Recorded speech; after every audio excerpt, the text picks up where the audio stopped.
Entonces, me indica cuándo. Ya empezó a grabarse. Bueno. Buenas tardes, profesor. Este es el grupo número 2, conformado por la señorita Paula Camila Ramírez Quintero y Santiago Palacio Lesmes. Venimos a hablarles sobre las normas del derecho internacional privado.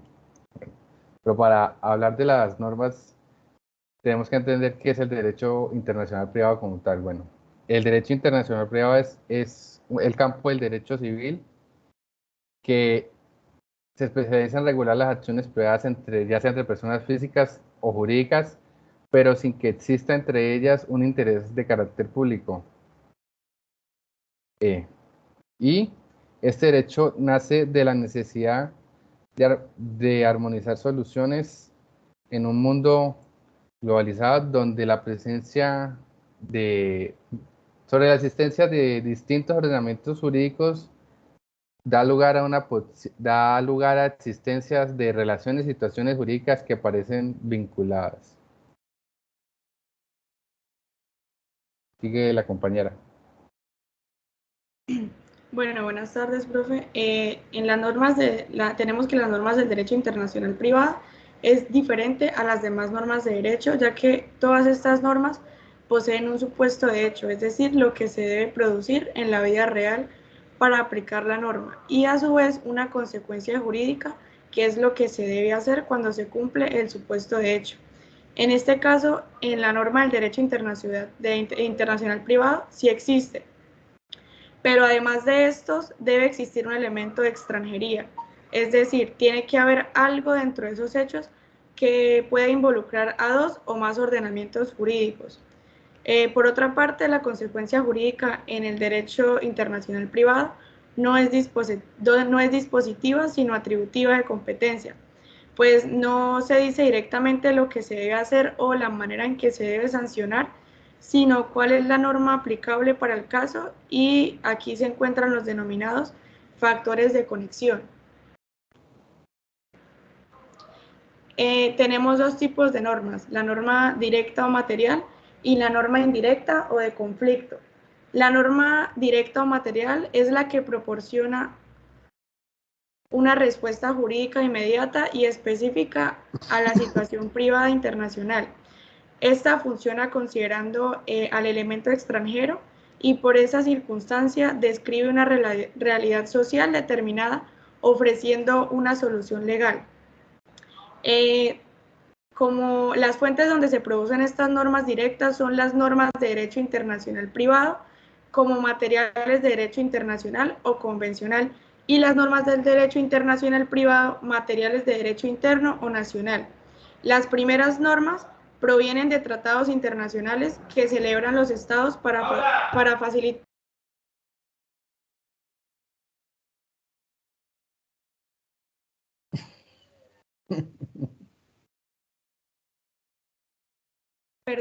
las primeras son las que provienen de los tratados internacionales que celebran los estados para facilitar y garantizar los derechos de sujetos y los bienes cuando estos se vinculan mundialmente. Y las segundas son las creadas por cada estado para situaciones específicas. En la norma indirecta o de conflicto es la que recibe la denominación por el papel atribuyente a dar una solución al llamado conflicto de leyes. Estas normas de conflictos pueden ser unilaterales o bilaterales. Las unilaterales son las que se limitan a determinar el ámbito de aplicación del propio ordenamiento jurídico. Ya.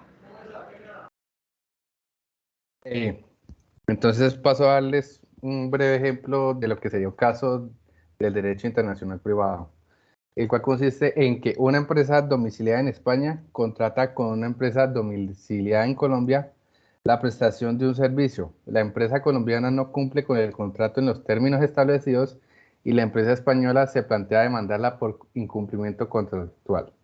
Bueno, teniendo en cuenta ese caso, se presentan los presupuestos para que se aplique el derecho internacional privado. El primer presupuesto es la internacionalidad.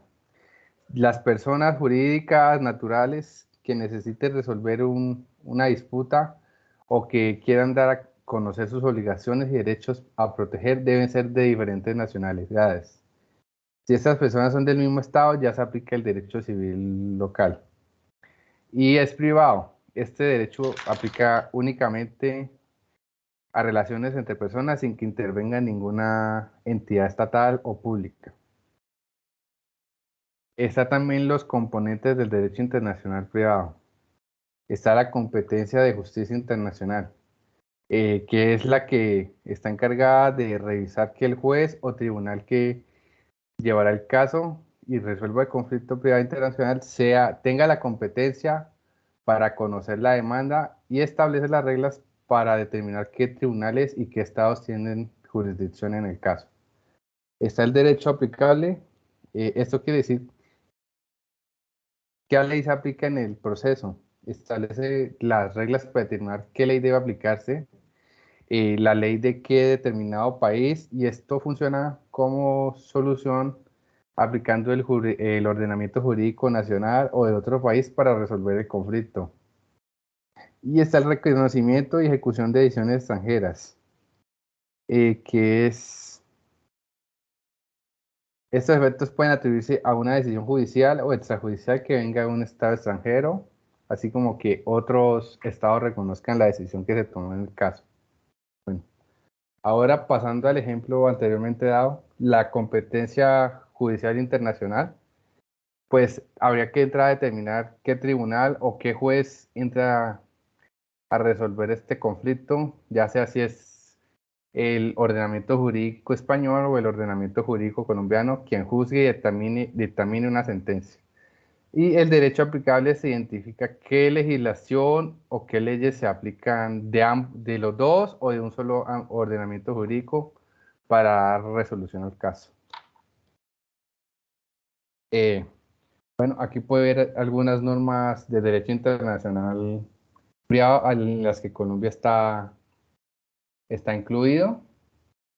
Por ejemplo, el artículo 19 de la extraterritorialidad de la ley, el número 20, que es la aplicabilidad de la ley en materia de bienes, el 21, forma de los instrumentos públicos, el 180, sociedad conyugal, el 1012, apertura de la sucesión, el 1053, herederos extranjeros, el 1054, sucesión a bientestato de extranjeros, en 1084, testamento otorgado en el extranjero según ley extranjera.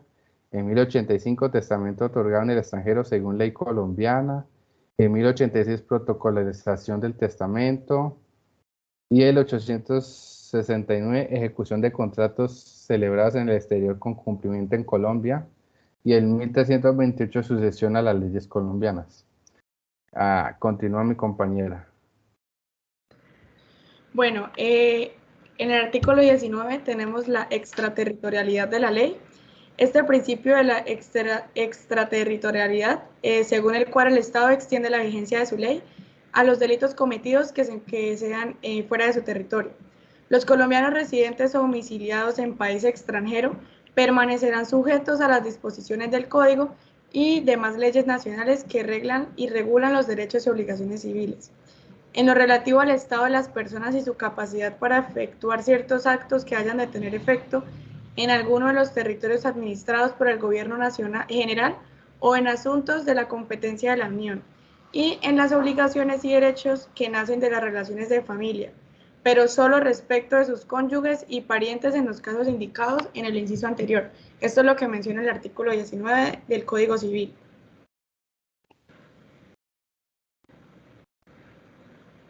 Siguiente diapositiva, por favor.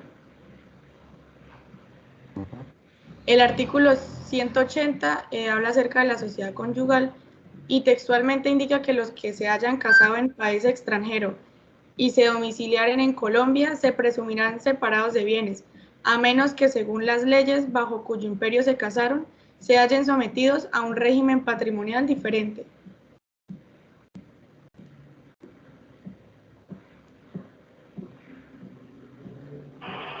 Y por último, el artículo 1053, que habla acerca de los herederos extranjeros y menciona que los extranjeros son llamados a las sucesiones a intestato abiertas en el territorio de la misma manera y según las mismas reglas que los miembros de él. Muchísimas gracias.